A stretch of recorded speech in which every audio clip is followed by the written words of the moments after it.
So what is your full birth name? Rose Marie Freitas. Were you named after anyone? My grandmother, on my father's side. What was her name? Maria Amelia, and they had her middle name as Rose, so I don't know, they twisted it around. So when were you born? Oh gosh. December the 5th, 1942, And where were you born? in Visalia, California. When did your family immigrate to the United States? The papers I have of my dad was in 1920. He was actually 20 years old when he got here from Peak. That's where he was born. And his brothers were already here. They sent for him. And your mother? My father was the baby of 12 children, so all the brothers were older. My mother was born in San Francisco, but her parents came from the islands, from Pico and St. George.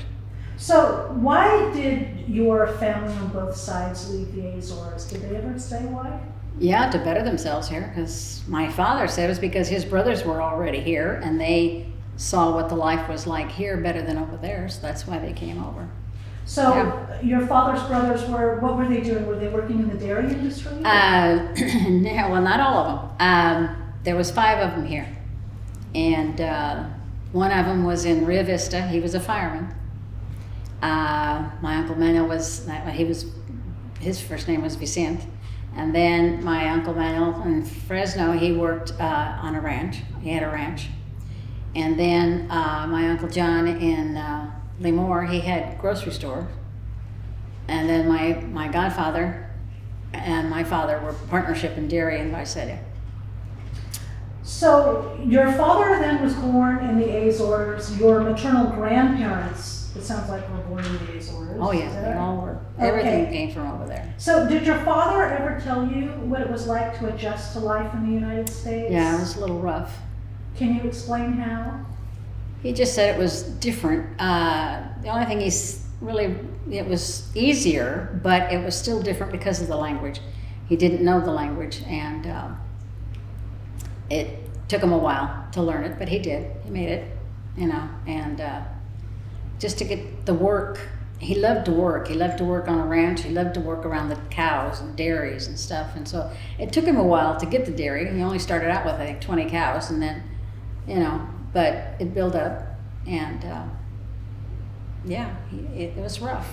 And this was something that he started with your uncle, this Yeah. business? Mm-hmm. Does the family still have the business today? No, my dad died a long time ago. He had a terrible, tragic accident with a tractor, I'm sorry. and he died in 1956. So, How important was it to your parents that you be raised with a strong sense of being Portuguese? because of our faith, our religion, our everything, my dad was extremely religious. He had a brother that was a priest, and my mother had a sister that was a nun, so we had a lot of affiliation with it. But because of the celebrations, my dad always had a special thing in his heart for it. And were you raised with the Portuguese language? Oh yes, I didn't speak English when I went to school, and the nuns were quite annoyed with me because I didn't speak English. All the other Portuguese kids did, but I didn't. My dad wouldn't let me. So how did you learn English? With the nuns, with other kids, yeah. I knew some, but I didn't know, very much because I did play with other kids that didn't speak, Portuguese that much. So I learned some, but I didn't know everything. So you mentioned the language, you mentioned the religion. How else was your kind of Portuguese identity expressed as you were growing up? Well, for one thing, all the neighbors around always joined in. If my dad couldn't do one thing, they'd come and help. If everything at night, like if we'd get together, they'd all have dinner at one of the houses, and we'd all get together. Then they would roll the carpet over, and they'd play music. My dad would play music, and together the other guys would too. And so we would dance. They would dance. They were either that or play cards or talk about the old country and talk about things, what they had to do on the ranches and all that sort of thing. And it was just something that they all did. I mean, it's something that I miss and then it wasn't just that. They would kill pigs. Each one would have it, mostly at our place, They would kill the pigs, and then the women would wash all the, I can't say the word in English, let me think, intestines of the pig in order to make, sausage, linguiça, and stuff like that. And it was a fun day. It started all day, and it was all night, and everybody would do that. I mean, it was a thing that everybody did in the neighborhood in those days.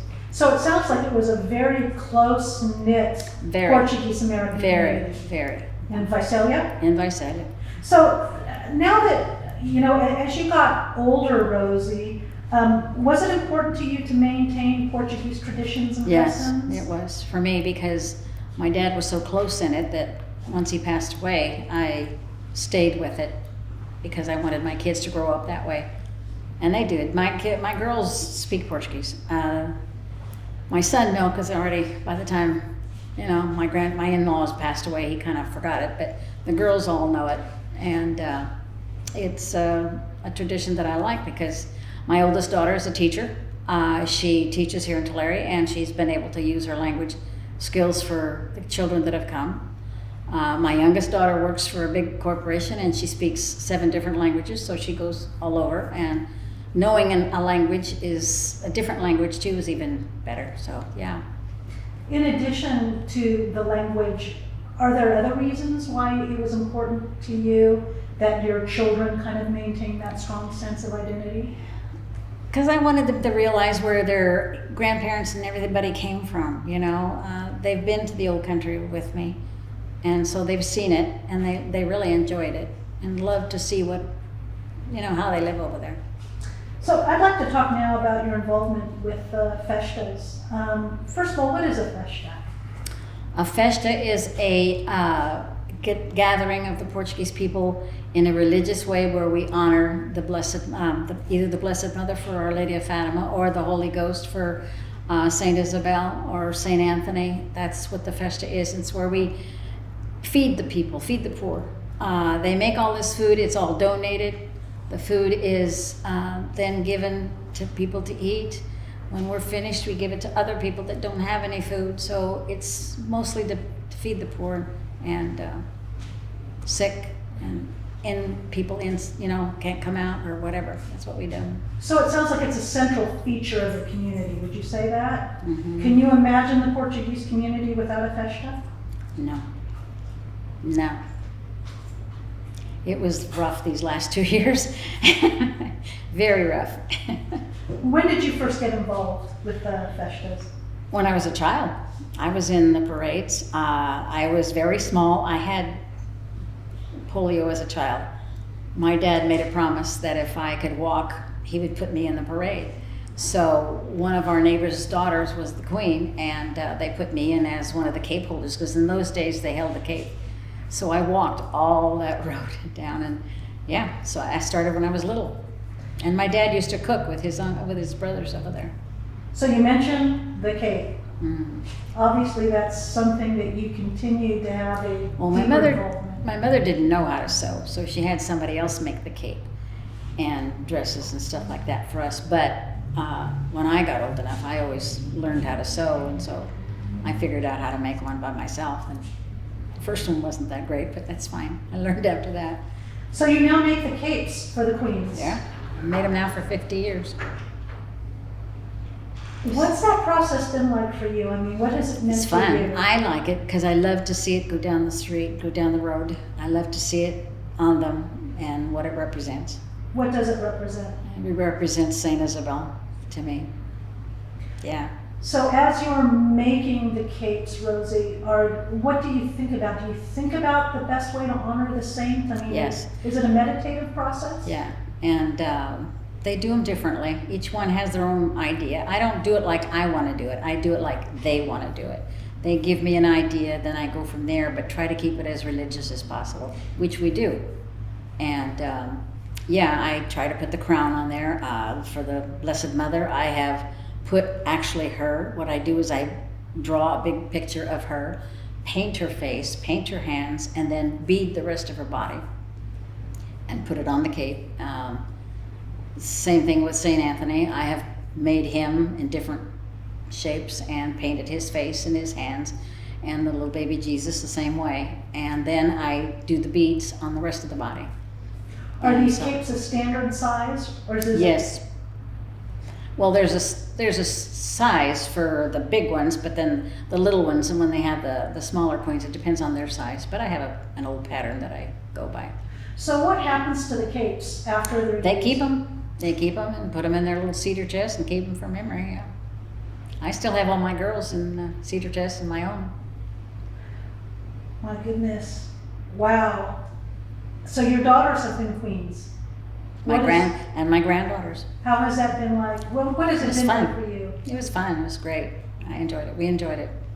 My husband equally as well. I mean, he just was thrilled. So you mentioned your husband, Mario. You were very involved in leading the grand marches. Can you tell us what grand marches are? A grand march is when you present the queen and her attendants and her court to all the people, and they march around the hall. They'll march down the center and march around, it's like a parade type of a thing inside the hall, but then we do different things that, it's really neat. It's different. You'd have to see it for me to explain. But anyway, that's what we do, and then we present the queen, and everybody just, then everybody dances after that, and it's fun. Is it traditional dance? Mhm. So do people who not know how to do it, do they learn how to do the dances for the festas, or? Oh, they know how to dance, sure. Portuguese know how to dance. Believe me, they do. And then we know how to do our chamaritas, which is like a folk dance. Oh yes, we do all that. Very good. So have festas changed over the years since you first got involved? Yeah, they have. How so? Well, the younger people that come in kind of change a few things, but we try to keep it as original as possible. But there's a lot of changes that have happened. But as far as the tradition, it's still there. We here in Tulare, we really keep our tradition. The people up north do too, and and Tipton in certain areas.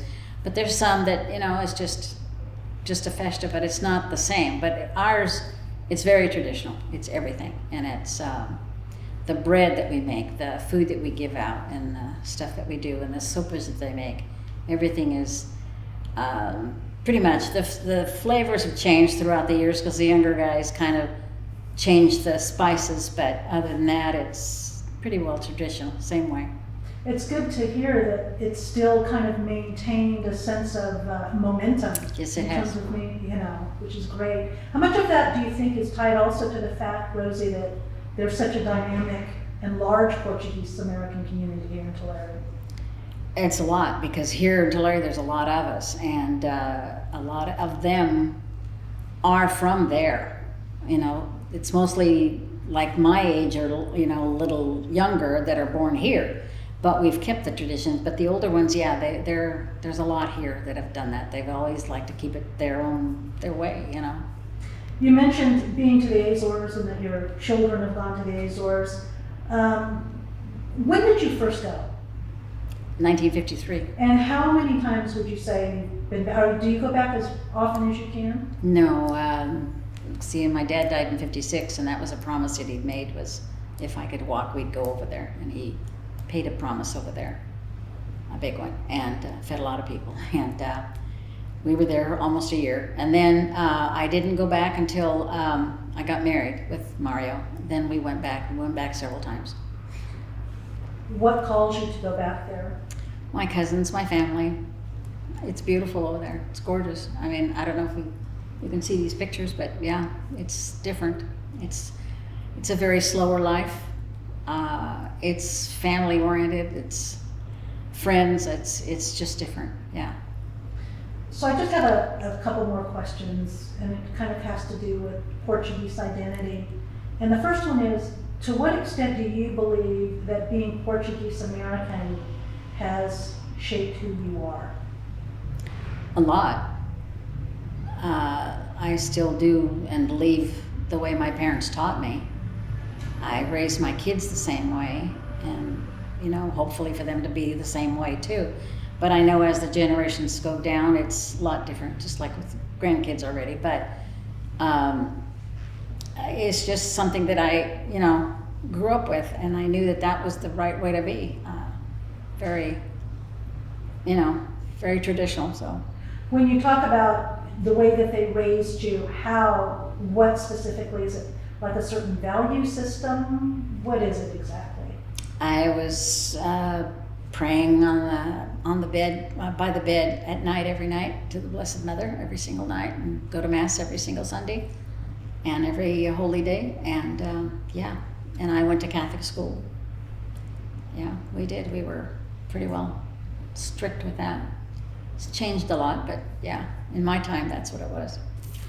So what does being Portuguese American mean to you? In other words, if someone were to say to you, Rosie, what makes a Portuguese American person, or a Portuguese person, or a person from the Azores different from anybody else, what would you say? I think it's our traditions and the way we believe and the way we, our work ethics, everything that we do, we do. I was always taught that if you don't have the money to buy it, don't buy it, don't get it, you don't need it. You don't have to dress up to show yourself better than the other person. It's just the way we were taught. I was taught that way. So to me, that's what it is. It's different than the normal little American people, how they grow up, And it's been important to you to pass that on, obviously. Yeah, to my kids. And possibly your grandkids. My granddaughters, the twins, speak Portuguese very well, and their sister. Now the others, they're all down the line, so no, it's different. But yeah. Well, is there anything that we didn't cover that you'd like to kind of add? Well, my husband always did the parades too, Oh. and I still do. I still do it. I still call the parade, and he always did the parades for years. He did. When you say call the parade, what does that mean? I stand out there and call their names, and then they line up. Oh. So you're still very heavily involved in addition to I'm gonna making the I'm gonna cakes? do Pismo this next week, and then I did this one. Okay, so you don't just do the one in Tulare, you actually get involved? I get involved in Pismo and here, and I did in Hanford, but I taught my godchild how to do it, so he does it now. So, yeah. So is that fairly common, Rosie, where people that are tied to like one hall actually they're known by people in other halls and help with festas and... Oh yeah, because you have relatives over there and relatives over here or whatever, so they all know who does what, so they'll, if they need somebody to help, they'll get them, yeah. One thing I did forget to ask was how many hours would you estimate it takes to make a cake? Oh wow. As I still worked, and I had to come home and do it as at night. It would take me about a month and a half to 2 to make a cake. At first it took me longer because it was, to get used to it. But then after that, it didn't take me that long because a lot of times I would just take my beadwork to the beauty shop where I had my salon, and I would do my beadwork in between customers, and then. And you make 2 cakes for each festa? One for the little one and one for the... If they want me, yeah. Yeah. That's how they want it, yeah. But for sure you do it for the big queen. Oh yeah. Yeah. Oh yeah. And I've done like about, when you think about it, about 4 or 5 different celebrations a year, and so it gets pretty hectic sometimes. So how many do you estimate you've made? Oh wow. I have 3 books full that big of pictures. So if you had to guesstimate, how many cakes do you think you've made? Well, for sure hundreds, because it's been 50 years that I've been doing it, so at least 1 or 2 or 3 a year. So you figure that out. It's quite a bit. Have you? But I'm not the only one. There's several here that do it, and some up north that do it, and down south. So I'm not the only one. It's just the preference of the people who they want to make the cake for them. Okay, so there are other people who are also making Yes. the cakes. Yes. Are you training anyone to make the cakes in your particular style? Nobody's asked me to train. So, and even the other ladies haven't said nobody's asked either. So I don't know. Can you see yourself ever giving it up? Probably when I can't see anymore and do anything. But I still want to do it. Good for you. Yeah. Well, I can't wait to see some of your work sometime.